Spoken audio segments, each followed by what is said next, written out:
ನಮಸ್ಕಾರ, ಪ್ರಜಾರಾಜ್ಯ ಕನ್ನಡ ನ್ಯೂಸ್ಗೆ ಸ್ವಾಗತ. ನನಗೆ ಬೇಲ್ ಕ್ಯಾನ್ಸಲೇಷನ್ ಆಗಿದ್ದರಿಂದ ಸಹಜವಾಗಿ ಕ್ಷೇತ್ರದ ಜನರಿಗೆ ಅನ್ಯಾಯ ಆಗ್ಬಿಡೋದು, ಜೊತೆಗೆ ಸಾಮಾನ್ಯ ವರ್ಗದ ಜನರಿಗೆ ಅನ್ಯಾಯ ಆಗ್ಬಿಡೋದು. ಸಾರ್ವಜನಿಕರಿಗೆ ಯಾವುದೋ ಕೆಲಸಗಳಿದ್ರು ಕೂಡ ಆಮೇಲೆ ರಸ್ತೆಗಳಾಗಲಿ, ಯಾಕಂದ್ರೆ ಈಗ ಮಳೆ ಸ್ಟಾರ್ಟ್ ಆಗೈತಿ, ಸಾಕಷ್ಟು ಫ್ಲಡ್ಡಿಂಗ್ ಆಗ್ತಿರ್ತಾವೆ, ಮನೆಗಳ ಹಾನಿ ಆಗ್ತಿರ್ತಾವೆ. ಇಂಥದ್ದು ಟೈಮಲ್ಲಿ ಎಲ್ಲರೂ ಜವಾಬ್ದಾರಿ ವಹಿಸಿ ಯಾರು ತಮ್ಮ ಸಾಕಷ್ಟು ಅನುದಾನ ಅಂತರೂ ಸಾಕಷ್ಟು ನಮಗೆ ಈ ಸಲ ತಂದು ಕೊಟ್ಟೇನೆ ಅನುದಾನ. ಎಲ್ಲ ರಸ್ತೆಗಳಾಗಲಿ ಎಲ್ಲ ಕೆಲಸಗಳು ನಡೆದಾವೆಲ್ಲ.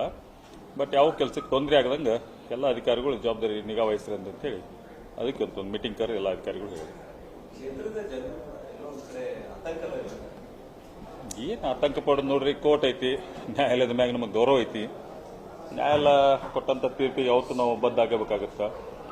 ಯಾಕಂದ್ರೆ ಕ್ಷೇತ್ರದ ಜನರಿಗಂತರೂ ಯಾವುದೂ ತೊಂದರೆ ಇಲ್ಲ. ಯಾಕಂದ್ರೆ ನನ್ನ ಮಿಸ್ಸಸ್ ಆಗಲಿ, ಜೊತೆಗೆ ನನ್ನ ಮಗಳಾಗಲಿ, ಅವ್ರು ಸಾಕಷ್ಟು ಜನರನ್ನ ಏನೋ ಕೆಲಸಗಳಿದ್ರು ಕೂಡ ಸ್ಪಂದಿಸಿ ನಮ್ಮ ಪೇಗಳಾಗಲಿ, ನಮ್ಮೆಲ್ಲ ಅಧ್ಯಕ್ಷಗಳಿದಾರ, ನಮ್ಮ ಪಾರ್ಟಿ ಅಧ್ಯಕ್ಷಗಳಿದಾರ, ಅವ್ರು ಕೂಡ ಸಾಕಷ್ಟು ಇದರಿಂದ ಸ್ಪಂದಿಸುವಂತ ಕೆಲಸ ಅವರೆಲ್ಲ ಮಾಡ್ಯಾರ.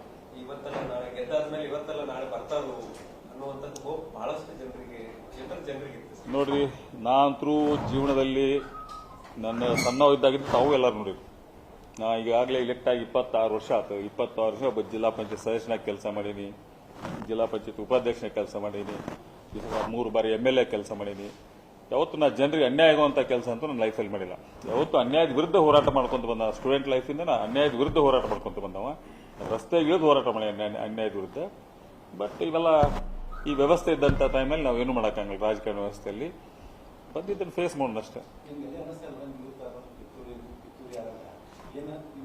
ನೋಡ್ರಿ, ಇಡೀ ರಾಜ್ಯಕ್ಕೆ ಗುರ್ತೈತೆ, ಅದ್ರ ಬಗ್ಗೆ ವಾಪಸ್ ಮಾತಾಡಿದ್ರು ಅರ್ಥ ಇಲ್ಲ. ಎಲ್ಲ ನಮ್ಮ ಪಕ್ಷದ ನಾಯಕರಷ್ಟು ನನ್ನ ಜೊತೆ ಅದಾರೆ. ಪಕ್ಷದ ಎಲ್ಲ ನಮ್ಮ CM ಅವರಾಗಲಿ, DCM ಅವರಾಗಲಿ, ಎಲ್ಲರೂ ನಮ್ಮ ಪಕ್ಷದ ಶಾಸಕರಾಗಲಿ ಸಾಕಷ್ಟು ನನ್ನ ಜೊತೆ ಅದಾರ. ಎಲ್ಲರೂ ನನ್ನ ಕ್ಷೇತ್ರದ ಜನ ಸುತ್ತ ಸಂಪೂರ್ಣವಾಗಿ ನನ್ನ ಜೊತೆ ಅದಾರ ಎಲ್ಲರೂ. ಯಾವುದು ಇನ್ನು ಕೆಲವು ದಿನದಿಂದ ಮುಗಿಬೋದು ಕೇಸು, ಮುಗಿದ ನಂತರ ನೋಡೋಣ. ಯಾರು ಭಾಳ ಸ್ಟ್ರಾಂಗ್ ಇರ್ತಾರೆ ಅವ್ರಿಗೆ ಟಾರ್ಗೆಟ್ ಇದ್ದಿದ್ದ. ಯಾರು ಭಾಳ ಸ್ಟ್ರಾಂಗ್ ಇರ್ತಾರೆ ನಮ್ಗೆ ಜಾಸ್ತಿ ಎನಿಮಿಗೂ ಇದ್ದೇ ಇರ್ತಾರೆ. ಯಾರು ಮೀಡಿಯಂ ಸ್ಟ್ರಾಂಗ್ ಇರ್ತಾರೆ ಅವ್ರಿಗೆ ಕಮ್ಮಿ ವೈರಿಗಳು ಇರ್ತಾರೆ. ಅವ್ರೇನು ಇಲ್ಲ ಅಂದಾಗ ಅವ್ರ ವೈರಿಗಳು ಇರಂಗಿಲ್ಲ.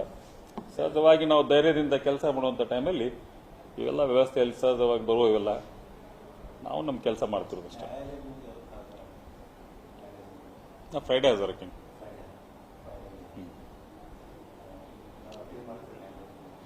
ಅಲ್ಲ, ಈಗ ಅಪೀಲ್ ಮಾಡ್ಕೊಳಕ್ ಬರಂಗಿಲ್ಲ. ನಮ್ಮ ವಿಟ್ನೆಸ್ಗಳು ಮುಗಿಲಿ, ನೋಡೋಣ. ವಿಟ್ನೆಸ್ ಮುಗಿದ ನಂತರ ಅಪ್ಲೈ ಮಾಡ್ಕೊತೀವಿ. ದೇವ್ರ ಮ್ಯಾಗ ಭರೋಸೆ ಇರ್ತೀನಿ. ಅನ್ಯಾಯ ನಾ ಮಾಡಿದ್ರೆ ಅನ್ಯಾಯ ಆಗಿರಲಿಲ್ಲ, ಅದು ಏನಿಲ್ಲ ಅಂತ ನನಗೆ ದೇವ್ರ ಮ್ಯಾಗ ಭರವಸೆ ಇರ್ತೀನಿ. ದೇವ್ರು ನನಗೆ ಆಶೀರ್ವಾದ ಮಾಡ್ತಾರೆ.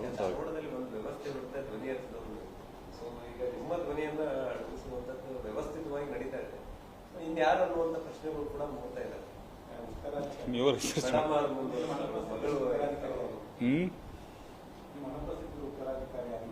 ಎಲ್ಲ ನನ್ನ ಮಿಸ್ಸಸ್ ಇರ್ತಾಳೆ, ನನ್ನ ಮಗಳು ಇರ್ತಾಳೆ, ಇಬ್ರು ಮಾಡ್ತಿರ್ತಾಳೆ. ಯಾವುದೋ ಜನರ ಕೆಲಸ ಬಂದರೂ ಕೂಡ ಇಬ್ರು ಸ್ಪಂದಿಸ್ತಿರ್ತಾರೆ. ಯಾವತ್ತು ನಾವು ಜನರನ್ನ ನನ್ನ ಮನೆ ಬಾಗಿಲವರೆಗೂ ಅವ್ರಿಗೆ ನ್ಯಾಯ ಒದಗಿಸ್ಕೊಡುವಂಥ ಟೈಮಲ್ಲಿ ಇವತ್ತು ನಾವು ಅದನ್ನ ಒದಗಿಸುವಂಥ ಕೆಲಸ ಮಾಡತ್ತೀವಿ.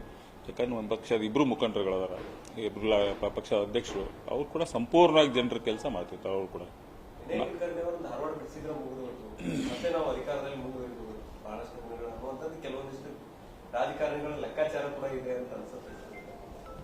ಇರ್ಬೋದು, ಏನ್ ಮಾಡಕ್ಕಾಗತ್ತೆ. ನಮ್ಮ ಹೋರಾಟ ನಾವು ಮಾಡೋದಷ್ಟೇ. ಈಗ ನ್ಯಾಯಾಲಯದ ಹೋರಾಟ ಮಾಡ್ಬೇಕು, ನಾವು ಹೋರಾಟ ಮಾಡ್ತೀವಿ. ನಾ ಹೇಳಿದ್ನಲ್ಲ, ಯಾರು ಭಾಳ ಪವರ್ಫುಲ್ ಇರ್ತಾರೆ ನಮಗೆ ಎನ್ಮಿಸು ಭಾಳ ಇರ್ತಾರೆ ಅನ್ನೋಂಥದ್ದು ಸಹಜ. ಅದು ರಾಜಕಾರಣ ವ್ಯವಸ್ಥೆಯಲ್ಲಿ ಇದು ಸಹಜ. ಬಟ್ ನಮ್ಮ ಹೋರಾಟ ನಾವು ಮಾಡ್ತೀವಿ. ಕ್ಷೇತ್ರ ಜನರಿಗೆ ಯಾರು ಆತಂಕ ಪಡುವಂಥ ಯಾವುದೋ ಅಗತ್ಯತೆ ಇಲ್ಲ. ಯಾಕಂದ್ರೆ ಕ್ಷೇತ್ರದ ಕೆಲಸ ಆಗಲಿ ಯಾವುದೂ ಕುಂಠಿತಗೊಳ್ಳೋದಾಗ ನಾನು ನೋಡ್ತೀನಿ. ಯಾವುದೋ ಅನುದಾನ ಆಗಲಿ ನಮ್ಮ ಸರ್ಕಾರ ಐತಿ, ಸಾಕಷ್ಟು ಅನುದಾನ ಕೊಡುವಂಥದ್ದಾಗಲಿ, ಜನರಿಗೆ ಏನು ಅವಶ್ಯಕತೆ ಇದ್ದಂಥ ಮೂಲಭೂತ ಸೌಕರ್ಯಗಳಾಗಲಿ, ಅವ್ರ ವೈಯಕ್ತಿಕ ಕೆಲಸಗಳಾಗಲಿ ಯಾವಕ್ಕೂ ತೊಂದರೆ ಆಗದಂಗೆ ನಾನು ಅದನ್ನು ಮೇಂಟೈನ್ ಮಾಡ್ತೀನಿ.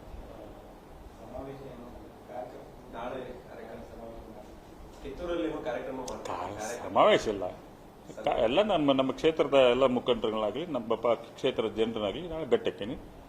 ಬೆಟ್ಟಾಗಿ ನಾಳೆ ಹೋಗ್ತೀನಿ ಸಾಯಂಕಾಲ ಬೆಂಗಳೂರು.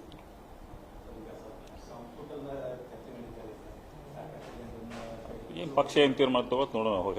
ನಿಮ್ಮ ಹೆಸರು ಮುನ್ನಲ್ಲೇ ಬಂದ್ಬಿಟ್ಟಿತ್ತು ಅದಕ್ಕೆ. ಈ ಸಾರಿ ವಿನಯ್ ಕುಲಕರ್ಣಿ ಅವರು ಮತ್ತೊಮ್ಮೆ ಮಿನಿಸ್ಟರ್ ಆಗ್ತಾರೆ ಅನ್ನೋದು ಬಹಳಷ್ಟು ಹೋಪ್ ಇತ್ತು. ಅದರಲ್ಲೂ ಇದೊಂದು ಯಾಕಂದ್ರೆ ನಾನು 22 ವರ್ಷದಿಂದ MLA ಆಗೀನಿ. ಬಟ್ ನನಗೂ ಆ ಸೀನಿಯರಿಟಿ ಐತಿ. ಲಾಸ್ಟ್ ಟೈಮ್ ಕೂಡ ನಾನು ಮಂತ್ರಿ ಆಗಿದ್ದೆ. ನೋಡ್ರಿ ಇವಾಗ ಏನಾಗುತ್ತೆ, ಕೋರ್ಟ್ ಏನು ವಿಚಾರ ಏನಾಗುತ್ತೆ ನೋಡ್ಕೊಂಡು ನಾ ಅದಕ್ಕೆ ಇದು ಕೊಡ್ತೀನಿ. ಆಗ್ಬೋದು, ಯಾಕೆ ನಾನು ಇದ್ರ ಆಗ್ಬೇಕಂತೇನಿಲ್ಲ.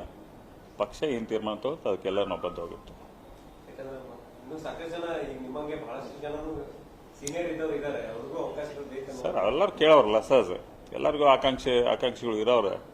ಬಟ್ ಯಾರಿಗೆ ಕೇಳಬೇಡ ಅಂತ ಅನ್ನಕ್ಕೂ ಹಂಗಲ್ಲ. ಪಕ್ಷ ಏನು ಡಿಸಿಷನ್ ತೊಗೊಂತದೆ ಅದಕ್ಕೆ ನಾವೆಲ್ಲ ಬದ್ಧವಾಗಿರ್ಬೇಕಾಗುತ್ತೆ. ಸಿಎಂ ಮತ್ತು DCM ಕೂಡ ಡೆಲ್ಲಿಗೆ ಹೋಗಿದ್ದಾರೆ. ಸೊ ಅಲ್ಲಿ ಸಂಪುಟ ಪುನರ್ರಚನೆ ಬಗ್ಗೆ ಚರ್ಚೆ ಕೂಡ ಆಗುವಂತ ಸಾಧ್ಯತೆ. ಸಂಪುಟ ಪುನರ್ರಚನೆ ಸಲುವಾಗಿ ಏನು ಕರೆದಿಲ್ಲ ಅವ್ರನ್ನ. ಬೇರೆ ಬೇರೆ ವಿಚಾರಗಳು